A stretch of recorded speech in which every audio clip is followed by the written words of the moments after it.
In this video, I'm going to teach you how to play VRChat on PC with Quest. To do that, as you can see, I have in here this support article that can help play VRChat wirelessly. So there are several ways to enter the PC version.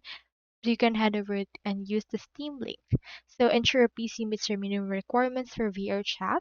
Install the software, install first the Steam, and have it set up on your account, and then install Steam VR.